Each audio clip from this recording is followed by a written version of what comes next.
بسم اللہ الرحمن الرحیم۔ نکاح و طلاق کورس کے اندر ہم چند ایک مسائل آج پڑھتے ہیں۔ پہلا سوال یہ ہے کہ کیا اگر کسی نے یہ کہا کہ میری بیوی کو طلاق سمجھی جائے تو ان الفاظ کے ساتھ طلاق واقع ہو جاتی ہے؟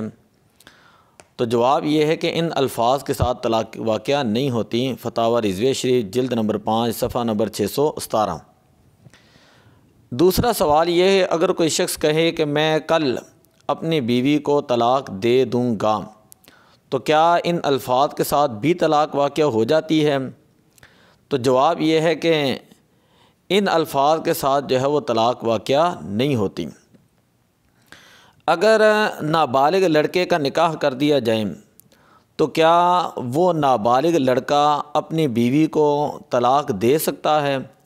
تو اس کا جواب یہ ہے کہ جب تک لڑکا نابالغ ہے نہ تو وہ خود طلاق دے سکتا ہے نہ ہی اس کے والدین جو ہے وہ طلاق دیں گے۔ فتاوی عالمگیری جلد نمبر 1 صفحہ نمبر 330۔ چوتھا سوال یہ ہے کہ اگر کوئی شخص غصے یا نشے کی حالت میں طلاق دے تو کیا طلاق واقع ہو جائے گی؟ تو جواب تو یہ ہے کہ جی ہاں، غصے اور نشے کی حالت میں بھی جو طلاق دیتا ہے طلاق واقع ہو جاتی ہے۔ مصنف ابن ابی شیبہ جلد نمبر 4 صفحہ نمبر 30۔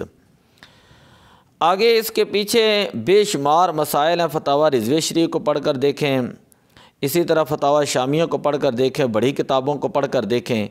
اب لوگ جو ہے وہ صحیح سلامت ہوتے ہیں لیکن جب وہ طلاق دے دیتے ہیں تو آ کر غلط بیانی کرتے ہوئے یہ کہتے ہیں کہ میں نے غصے کے اندر طلاق دی، اور وہ یہ سمجھتے ہیں کہ اس صورت میں طلاق واقع نہیں ہوتی، تو غصے کی حالت میں طلاق واقع ہو جاتی ہے۔ اگر ایسا غصہ ہو کہ جس کے اندر اس کے ہوش و حواس برقرار نہ ہوں اور غصہ جانے کے بعد غصے کی حالت میں کی ہوئی باتیں اس کو یاد نہ ہو، تو اس کے جو ہے وہ الگ طور پر مسائل جو ہے وہ کتابوں کے اندر لکھے ہوئے ہیں، لیکن ہر بات کو جو ہے وہ اسی کے اوپر ہی منطبق کرنا، غلط بیانی کرنا، تو یہ اللہ اور اس کے رسول کے ساتھ جو وہ خیانت کرنے کا انسان مرتکب ہوتا ہے۔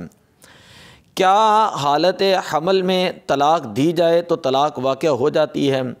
تو اس کا جواب یہ ہے کہ طلاق تو اس صورت میں ہو جاتی ہے، حالت حمل میں دی ہوئی طلاق واقع ہو جاتی ہے، لیکن اس صورت میں عدت جو ہے وہ وضع حمل ہوتی ہے، یعنی جب بچے کی ولادت ہوگی تو اسی وقت عورت کی عدت ختم ہو جائے گی، خواہ وہ 1 منٹ کے بعد ہو، 1 دن کے بعد ہو یا 9 ماہ کے بعد ہو۔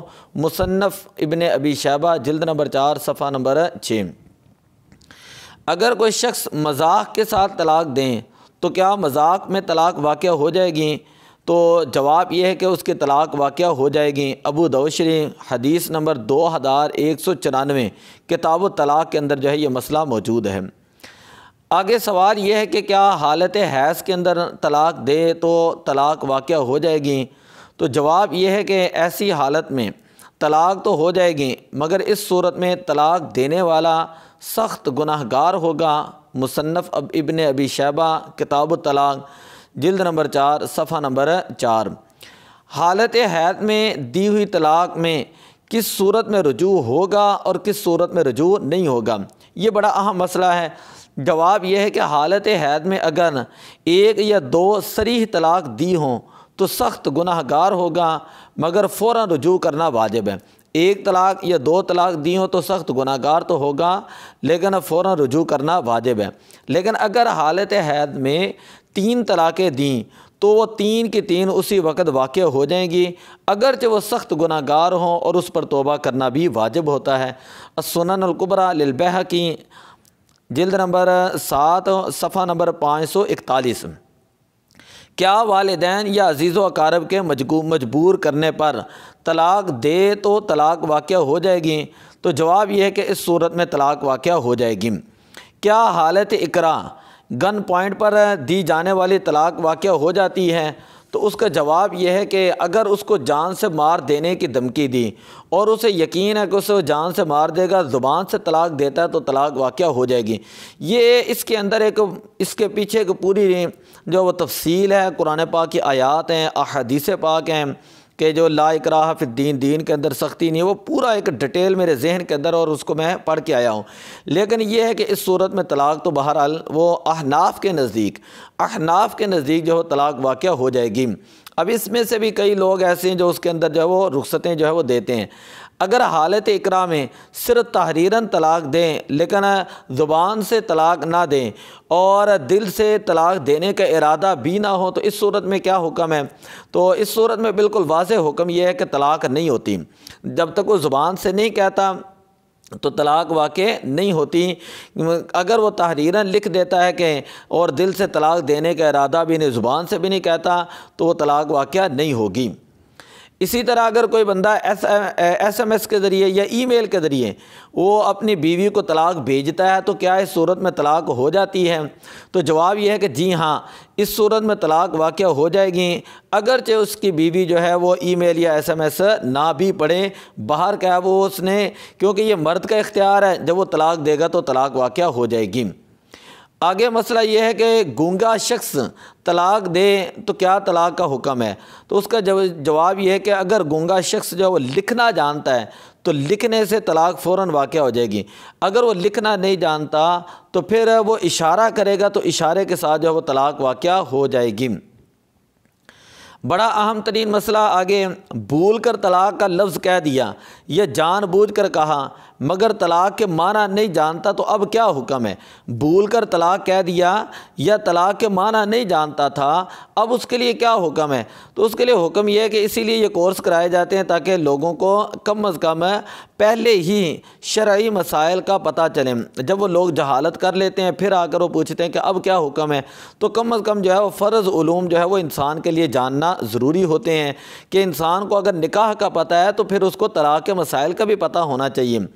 تو اس کا جواب یہ ہے کہ بھول کر اگر کوئی شخص طلاق دے دیں تو وہ کوئی اور لفظ کہنا چاہتا تھا مگر زبان سے جو ہے وہ طلاق نکل گیا، یا لفظ طلاق کا معنی نہیں جانتا تھا اور غفلت میں یہ لفظ بولا، تو ہر صورت میں اس کو جو ہے وہ طلاق واقع ہو جائے گی۔ بذریعہ تحریر طلاق دینے کا جائز طریقہ کیا ہے؟ تو اگر طلاق دینی ہے تو یہ لکھے کہ جب یہ میری تحریر تجھے ملے تو اس کے بعد حیض سے پاک ہونے پر تجھے طلاق ہے، حیض سے پاک ہونے پر تجھے طلاق ہے۔ اور اگر 3 طلاقیں دینی ہے تو لکھیں کہ جب میری یہ تحریر تمہیں پہنچے تو تجھے سنت کے مطابق 3 طلاقیں ہیں، تو اس صورت میں ہر حیض سے پاک ہونے کے بعد جو ہے وہ 1 طلاق واقع ہو جائے گی۔ اگر کسی شخص نے وکیل یا اسٹامپ فروش کو کہا کہ نوٹس تیار کرو تو اس نے طلاق نامہ لکھ دیا، تو کیا اس صورت میں بھی طلاق واقع ہو جائے گی؟ تو جواب یہ ہے کہ اگر کسی نے طلاق نامہ لکھنے کا کہا تو جتنی طلاقیں اس نے لکھوائی ہیں اتنی ہی ہوں گی۔ 1 طلاق لکھوائی ہے تو 1، 2 لکھوائی ہیں تو 2، 3 لکھوائی ہیں تو 3 طلاقیں جو ہے وہ واقع ہو جائیں گی۔ یہ بالکل اٹل اور جو ہے یہ بالکل اٹل مسئلہ ہے۔ اگر کسی شخص سے خالی کاغذ پر سائن کروا لیے جائیں پھر کسی نے اس پر طلاق کی تحریر اپنی طرف سے لکھ دی تو اب کیا حکم ہے؟ جس طرح کہ آج کے دور کے اندر نکاح جو ہے وہ فارغ ہوتا ہے پیپر، اور اس کے نیچے لڑکی یا لڑکی کے سائن کروا لیے جاتے ہیں، اور اس کے ساتھ فراڈ لگانے کے لیے یہ جتنے 2 نمبر لوگ ہوتے ہیں وہ اس کے اوپر جو ہے وہ نکاح کی تحریر لکھا دیتے ہیں اور وہ کہتے ہیں یہ دیکھیں یہ لڑکی نے خود سائن کیے ہیں لہٰذا یہ میرے نکاح کے اندر آ گئی۔ اس طرح کی سوشل میڈیا کے اوپر جو ہزاروں کیس جو ہے وہ روزمرہ جو وہ سنائی دیتے ہیں۔ تو اسی طرح اگر کوئی شخص جو ہے وہ کسی کے ساتھ فراڈ کرتا ہے، دھوکہ کرتا ہے اور وہ خالی پیپر لے کر آتا ہے، پھر اس سے جو ہے وہ عورت کے جو وہ سائن کروا لیتا ہے، جس طرح لوگ پنچایتوں کے اندر کرتے ہیں، اپنے آپ کو بڑا وہ ہوشیار چلاک سمجھتے ہیں، تو وہ لڑکی کے سائن کروا لیتے ہیں اور بعد میں اس کے اوپر جو وہ پوری تحریر جو وہ لکھوا لیتے ہیں۔ تو اب جو ہے یہ کیا حکم ہے؟ تو اس کا جواب یہ ہے کہ اس صورت میں طلاق نہیں ہوتی۔ اگر کوئی شخص جو ہے وہ خالی پیپر کے اوپر سائن کر دے، اس طرح تو انسان کسی سے بھی کسی طرح کا بھی فراڈ کر سکتا ہے کہ اگر کوئی شخص خالی پیپر لے کر جائے اور کسی شخص کو یہ کہے کہ اس کے نیچے جو اپنے سائن کر دو، اب وہ اس کو نیک سمجھ کر یہ جیسے بھی ہے اس کے نیچے سائن کر دیں اور وہ جا کر جو اس کے اوپر تحریر لکھوا لے یا خود لکھ لیں اور خود کہے کہ دیکھیں جس نے تو اپنی بیوی کو طلاق دے دی ہے تو لہٰذا یہ طلاق ہو گئی ہے، تو بات یہ ہے کہ اس طرح جو ہے وہ طلاق واقع نہیں ہوتی، یہ فراڈ ہوتا ہے، یہ دھوکہ ہوتا ہے۔ تو ہمیں کم از کم جو ہے وہ روزمرہ کے مسائل کے ساتھ ساتھ جو ہے ان چیزوں کے اوپر بھی نظر رکھنی چاہیے اور ایسے لوگوں کے اوپر بھی ہمیں نظر رکھنی چاہیے کہ جو حد سے زیادہ جو ہے وہ شرعی مسائل کے اندر بھی جا کر جو ہے وہ اپنی جو ہے وہ چلاکیاں دکھاتے ہیں اور شریعت کا مذاق اڑانے کی کوشش کرتے ہیں اور لوگوں کے گھروں کو برباد کرنے کی جو ہے وہ کوشش کرتے ہیں۔ تو اللہ تعالیٰ سے دعا ہے اللہ تعالیٰ ان چند ایک مسائل کو ہمیں سمجھنے کی توفیق عطا فرمائے۔ الصلاۃ والسلام علیک یا رسول اللہ وعلی آلک و اصحابک یا حبیب اللہ۔